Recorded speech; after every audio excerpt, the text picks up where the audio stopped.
Hello and welcome to DataBelt. My name's Matt Smith, Head of Pre-Sales at AIM.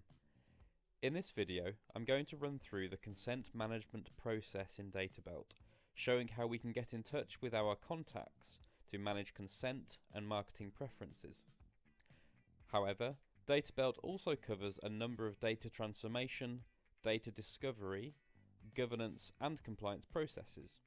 So to see everything that DataBelt can do for your organization, please take a look at the other videos in this series. So what is consent management? In order to be GDPR compliant, and indeed to be compliant with other global data protection legislation, organizations need to explicitly gain consent from data subjects if their data is to be held or processed. The detail is of course nuanced, but DataBelt is flexible, allowing you to comply with any and all data protection legislation and any future changes to that legislation that may occur. We have some examples here covering data subject access requests. Perhaps the initiator is not the data subject and instead is their lawyer or another third party. Perhaps we have existing consent, but there's been a change to the way in which that data is used. We might also want to ensure that marketing preferences are kept up to date from time to time, and also future regulation changes might mean that previous consent is now null and void. And all of this can mean organizations need a way of reaching out to customers, employees and other data subjects in order to manage consent. In addition to consent management, DataBelt also supports what we call contact management. This follows a very similar process. The contacts and the content of the emails we send differs, but the process is broadly the same. This is to accommodate contact that isn't related to consent, but is instead related to data breach reporting, to customers and regulators, marketing emails and other customer engagement that you might want to carry out. The solution to all of these needs, of course, is DataBelt, which is a leading global data governance tool. It's recognized by the analysts Forrester as one of the top solutions globally, cited in 2 Nowtech reports and more recently the Data Governance Wave of 2021. The process in DataBelt is simple. There are some prerequisite steps, so steps 1, 2 and 3 that you can see at the top there. And these are system configurations that are carried out prior to first use and only need to be carried out again in the future if data sources or email template requirements change. And I will be showing you those as part of this brief video demonstration. Then we just have a couple of steps under the BAU heading there, so step 4 and step 5, just a couple of steps to complete each consent management process. So I've now logged into DataBelt, and let's start off then with configuring the DataBelt CMDB. This stands for Configuration Management Database, and it's the home of all the physical and non-physical entities that are important to your business. And here you can manage things like locations, servers and file shares that I've got in this example here, among many other configuration items within our extensive class library. You can see our class selector on the left hand side here, with all of the relationships between classes built in and out of the box. And importantly for our use case here, we can also integrate with external data sources such as databases. And here we can set up database connections, provide authentication details to those systems and databases, and define the tables that matter to us.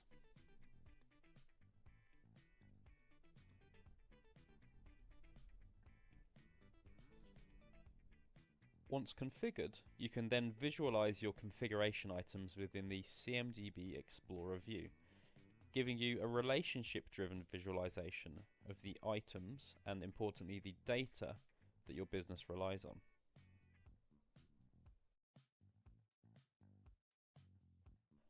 So that's step 1 done. Of course, if we're going to reach out to our customers and other contacts and data subjects, we need to know where their contact details are stored. They could be in many different databases across our organization. We've now told DataBelt where those databases are. So next we need to configure which of those data sources we want to use to populate the DataBelt contact table. So we're bringing all of that data into a consolidated list within DataBelt. So ingesting that data is easy. We come to our contact table management section. We can select our source database and table within it, and that'll bring in the related contact information to then populate our contact table list here. This data can also be ingested with a CSV, and contacts can also be manually configured, like in the case, for example, of a data subject access request, where the individual might not already exist explicitly in our connected databases. And you'll note here that although we have visibility of the preferences checkboxes and also the consent checkbox here for the purposes of data subject access requests, even as an administrator of the system, I'm unable to click these checkboxes on behalf of the user. Our final prerequisite is to ensure we have the relevant email templates configured in DataBelt. We have some examples here, and you can also create your own.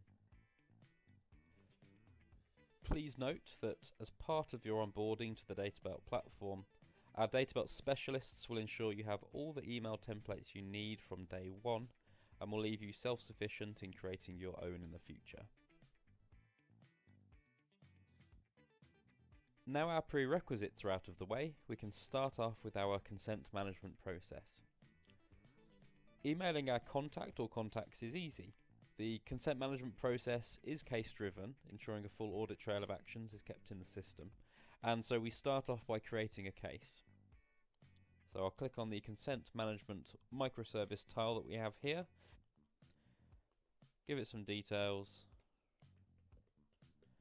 and then clicking on Create and Proceed will create our case, and then we can go on to our next step of the BAU process. Then all I need to do is to select the contact or contacts that I wish to get in touch with, select the email template and click Send Mail. Finally, the contact receives the email, clicks on the URL link. This is an example email template that we have set up here. You can configure it exactly according to your needs in terms of text, URL links, images, etc. The user then clicks on the Preferences button. The contact is then actually sent into DataBelt, and they're able to edit only the details that we permit them to do so, of course, around preferences and GDPR consent in this example. And what you see on screen here, again, completely configurable. These are out-of-the-box examples, but whatever granularity of preferences or GDPR consent that you wish to provide can be set up and configured in the system. So that's the consent management process covered. I will come on to some reporting and dashboards shortly, just to tie off the overall process. But contact management is something that we spoke about before as well, which is the process of emailing contacts for the purposes of breach reporting, customer engagement, etc. And that follows a very similar process here, really with just different email templates. The slight difference though is when it comes to breach reporting, where the regulators will say that you need to provide certain pieces of information, and DataBelt can also help you with that process as well. So again, we have many data forms out of the box, and you can configure your own. And in this case, I'm going to create a new case, which is to do with a breach report. The report template that we're going to select is for the GDPR ICO data breach reporting. We can create our case and complete the form. As you can see here, it's all templated and ready to go, and then that can be emailed over to the ICO once complete.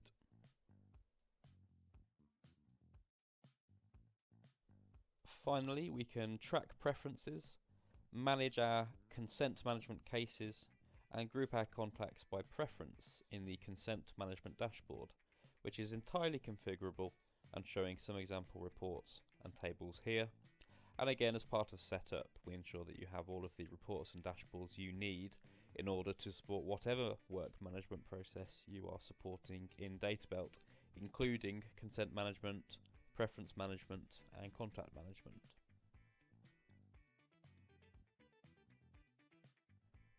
And you might be wondering how non-DataBelt users can view this important preference and consent information.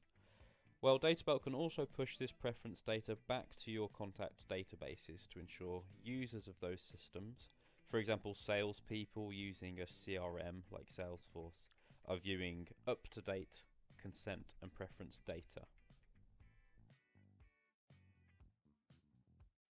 Thanks very much for watching. If you'd like to arrange a demonstration that's tuned to the exact needs of your organisation, please get in touch. Our contact details are shown on screen here, and you can also find me on LinkedIn. Again, my name is Matt Smith. I look forward to speaking with you soon about your data compliance needs. Thank you.